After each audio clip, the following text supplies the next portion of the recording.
Welcome to the Chiefs Arena as we discuss the next move. What's the next move? As we all know, Kaizer Chiefs and Nezreddin Nabi are set to part ways. It's imminent. Just some few discussions in terms of the contract termination, but it's definitely over between Nabi and Kaizer Chiefs. So what's the next move? We are going to discuss that. Make sure to smash a like, get your thoughts in down on the comment section, and subscribe to the channel if you are new. So what's the next move now? What's going to happen? If you ask me, knowing Kaizer Chiefs and how they like to do things, I think Khalil Ben Yusuf and Cedric Kazi are going to be appointed as the interim co-head coaches. Co-head coaches. But my question is, for how long?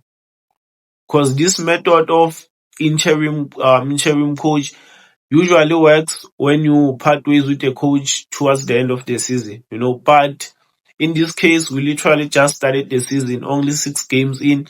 We still have 24 games to play in the league.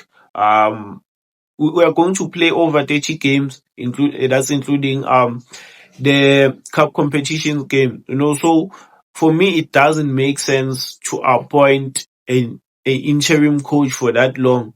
You should appoint someone permanent, a long-term plan, so for me, I think Kaizer Chiefs will have to appoint someone permanently, but Cedric Kazi and Khalid Ben Yusuf will be in charge in the meantime. That I can guarantee you. But the only question is, for how long? Don't be surprised if they say for the rest of the season.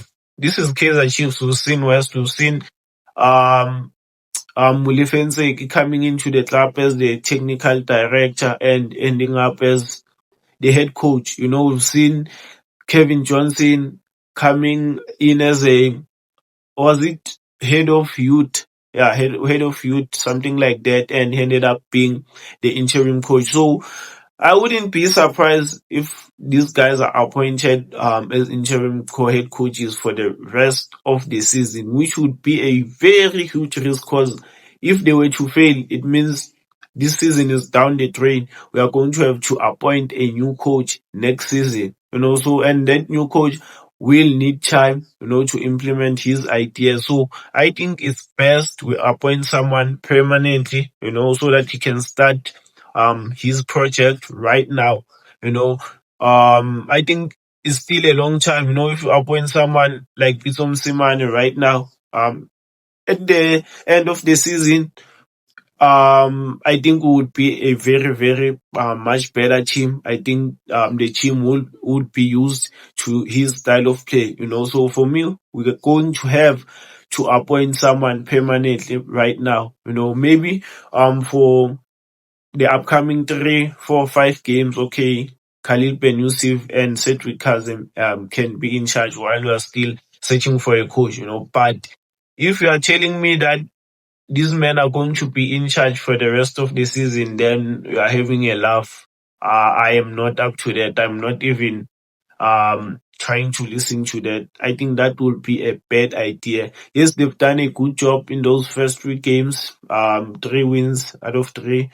Winning without conceding, 3 clean sheets, So yeah, they did a good job, but Nezreddin Nabi was involved at the end of the day. Whether you like it or not, that was his team, his starting 11, his plan.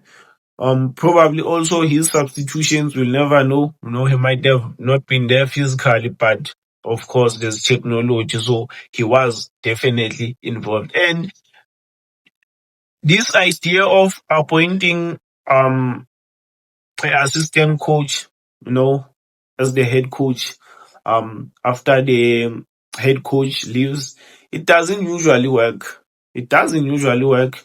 Didn't work with Atazwane. No. Kevin Johnson also had a poor spell. Mulifenseki, it didn't work. We've also seen it with Mamelodi Sundowns, Mangoba Mngqithi and Rulani Mukwena. Right now they are not at Mamelodi Sundowns, and they were left a very, very much better team than us. Rulani Mukwena also at Orlando Pirates, So this thing of appointing an assistant coach as the head coach, it doesn't usually work. But let's see what happens. As I've said, I wouldn't be surprised. I'm expecting anything from this team. We'll never know with these people. But let me know your thoughts down on the comment section. Thanks for watching. I'm out.